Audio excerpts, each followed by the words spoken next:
I'm Kelly from Just a Taste, and I've teamed up with Williams Sonoma and SCANPAN for the launch of their brand new line of nonstick cookware called TechnIQ.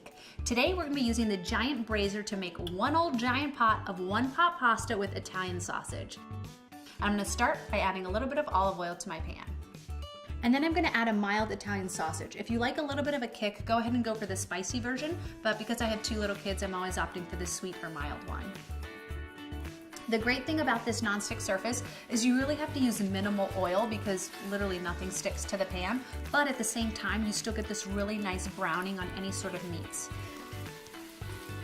And then the great thing about the size of this pan is not only does it have these high sides, but it's nice and big, so I can cook this entire pot of pasta for my family, freeze any leftovers, and then reheating it is a total breeze.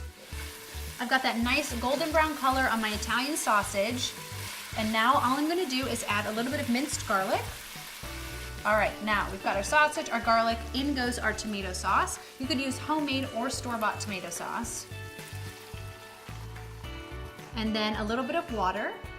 And this is the water that's taking place of what you traditionally would boil the pasta in.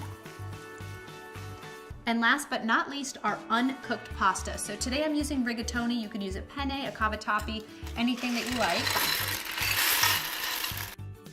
Give this a quick stir just to coat the noodles.